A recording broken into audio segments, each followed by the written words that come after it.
Hello everyone, once again welcome back to recipe Adda by Megha. तो friends, मैं हूं मेघा और आज मैं आप लोगों के साथ शेयर करूंगी एक बहुत ही ज़्यादा इंटरेस्टिंग और इजी रेसिपी। अगर आपके घर में बच्चे हैं तो बच्चों के लिए ज़रूर बनाकर ट्राई कीजिए।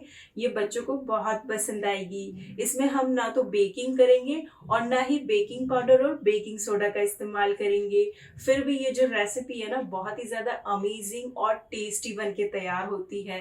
तो चलिए फिर ज्यादा देर नहीं करते हैं और फटाफट से आज की इस रेसिपी को देख लेते हैं।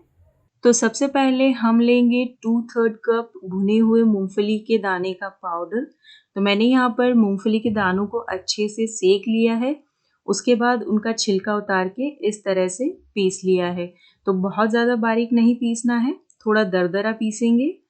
इसके बाद हम लेंगे 2 टेबलस्पून कोकोनट पाउडर। तो मैं यहाँ पे पैकेट वाले कोकोनट पाउडर का यूज़ कर रही हूँ। आप चाहें तो जो पूरा नारियल होता है उसको कद्दूकस करके भी यूज़ कर सकते हैं। इसके बाद मैं ऐड कर रही हूँ 2 टेबलस्पून मिल्क मेड। तो फ्रेंड्स, हम सारा मिल्क मेड एक साथ नहीं डालेंगे। तो यहाँ पर मैंने 2 टेबलस्पून मिल्क मेड ऐड किया है और अब हम इसे अच्छे से मिक्स कर लेंगे। जब हमें लगेगा कि हमने जो मिल्क मेड है थोड़ा कम ऐड किया है, तो हम 1 टेबलस्पून और ऐड करेंगे। तो ये देखिए, मैं यहाँ पे 1 टेबलस्पून मिल्क मेड और ऐड कर रही हूँ। तो यहाँ पर हमने लगभग 3 टेबलस्पून मिल्क मेड ऐड किया है। अब हम इसे अच्छे से मिक्स करेंगे और इसको टाइट गूंथ कर तैयार कर लेंगे। आप चाहें तो मिल्क मेड की प्लेस पर खोया मतलब मावा या फिर डार्क चॉकलेट का भी यूज़ कर सकते हैं। पर अगर आप डार्क चॉकलेट यूज़ करते हैं तो आप चीनी ज़रूर ऐड कर लें। लेकिन मैं यहाँ पे चीनी ऐड नहीं कर रही हूँ क्योंकि मिल्क मेड में काफ़ी मात्रा में चीनी होती है। ये काफ़ी मीठा होता है। तो ये देखिए, इस तरह से हमें इसको गूंथ के तैयार करना है। अब हम क्या करेंगे कि इसमें से थोड़ा थोड़ा पोर्शन लेंगे और इस तरह से छोटी छोटी बॉल्स बनाकर तैयार कर लेंगे। आप चाहें तो बड़ी भी बना सकते हैं, पर मैं छोटी बॉल्स बना रही हूँ। देखिए, कुछ इस साइज की। तो इसी तरह से हम सारी बॉल्स को बना के तैयार कर लेंगे। इसके बाद मैंने यहाँ पर 70 ग्राम डार्क चॉकलेट और 1 टेबलस्पून चीनी को अच्छे से मेल्ट कर लिया है। तो फ्रेंड्स, यहाँ पर मैं आपको एक छोटी सी बात बताना चाहूँगी कि जब भी आप डार्क चॉकलेट को मेल्ट कर रहे हो और अगर आपको ये ज़्यादा कॉन्सेंट्रेटेड लगे तो आप क्या करें कि इसमें कुकिंग ऑयल या फिर बटर ऐड कर लें।